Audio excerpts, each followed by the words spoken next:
Di alam semesta kita yang super luas ini ada banyak banget ciptaan Allah dengan kekuatan yang wah, gak kebayang deh. Tapi kepikiran gak sih, siapa ya yang paling perkasa di antara semuanya? Yuk, kita bedah bareng-bareng 7 ciptaan Allah yang paling perkasa. Nah, ini dia nih pertanyaannya. Siapa sih ciptaan Allah yang paling perkasa dan paling menakjubkan? Jawabannya, mungkin bakal bikin kalian kaget loh. Soalnya, kekuatan itu kan bentuknya macam-macam. Oke, kita mulai aja ya hitung mundurnya. Oke, kita mulai dari nomor 7. Siap-siap, karena yang satu ini adalah pertanda besar yang kekuatannya, wah, bakal mengguncang seluruh dunia, baik secara fisik maupun spiritual. Di urutan ketujuh ada Dukhon. Ini bukan kabut biasa kayak di puncak ya. Ini tuh asap pertanda kiamat yang bakal menyelimuti bumi selama 40 hari penuh. Gila kan? Uniknya, kekuatannya ini beda-beda efeknya. Buat orang beriman, rasanya cuma kayak flu ringan aja. Tapi, buat yang nggak beriman, asap ini bakal jadi siksaan berat, sampai keluar dari semua lubang di tubuh mereka. Ngeri banget dah, kekuatan alam yang luar biasa. Lanjut dari fenomena alam, sekarang kita ke nomor 6. Nah, yang ini adalah makhluk, atau lebih tepatnya, sekelompok makhluk yang jadi simbol kekacauan dan kehancuran total. Gak ada yang bisa ngentiin mereka. Yap, mereka adalah Ya'juj dan Ma'juj. Kalian pasti pernah dengarkan. Dua suku super barbar yang dulu pernah dikurung di balik tembok besi raksasa sama Dzulkarnain.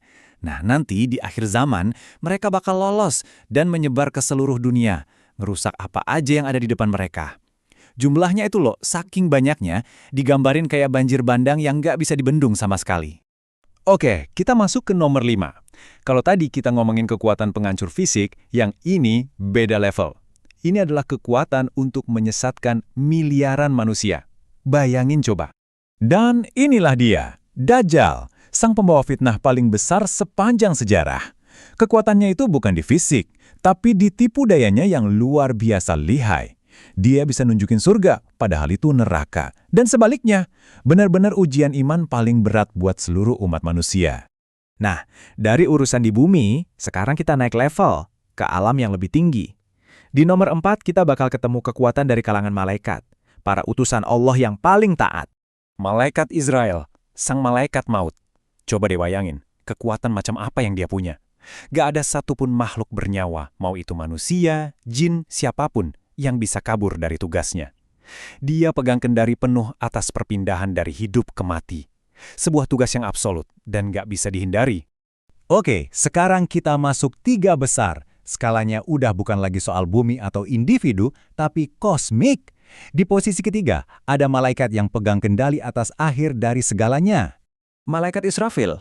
Diceritakan, sejak dia diciptakan, bibirnya itu nggak pernah lepas dari sangkakala. Dia cuma nunggu satu perintah dari Allah. Sekali tiup, boom, hancur lebur seluruh alam semesta. Tiupan kedua, semua manusia dari zaman Nabi Adam sampai yang terakhir bakal dibangkitkan lagi. Ini kekuatan buat mengakhiri dan memulai lagi semuanya dari awal. Tinggal selangkah lagi menuju puncak. Posisi runner-up, nomor 2, ini ditempati oleh makhluk yang kekuatannya itu bukan fisik, tapi kesombongan dan kemampuan buat membangkang, bahkan di hadapan sang pencipta langsung. Namanya Azazil. Ya, ini nama asli dari iblis. Sebelum jadi iblis, dia itu ahli ibadah yang taat banget. Bahkan ada yang bilang dia pemimpinnya para malaikat. Tapi, gara-gara sombong, dia jadi simbol pembangkangan pertama dan jadi musuh bebuyutan manusia. Kekuatannya, kegigihannya yang gak ada matinya buat ngegoda dan nyesatin kita semua. Dan akhirnya, kita sampai di puncak nomor 1. Setelah kita lihat tadi ada kekuatan penghancur, penyesat, pembangkang, kira-kira siapa atau apa ya ciptaan yang paling perkasa dari semuanya? Jawabannya adalah Arsy, singgasana Allah. Inilah puncak dari segala ciptaan. Dan yang paling bikin takjub tuh ini. Ternyata, ciptaan terkuat itu bukan Dajjal, bukan iblis, bukan kekuatan penghancur, tapi justru Arsy.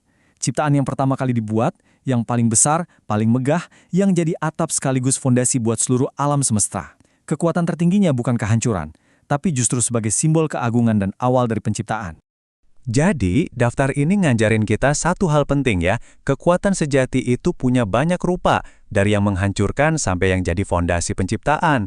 Dan semua ini pada akhirnya cuma secuil cerminan dari kebesaran sang pencipta yang gak ada batasnya. Nah, sekarang giliran kalian. Dari 7 ciptaan tadi, mana nih yang paling bikin kalian mikir dan merenung? Coba deh share pendapat kalian di kolom komentar ya.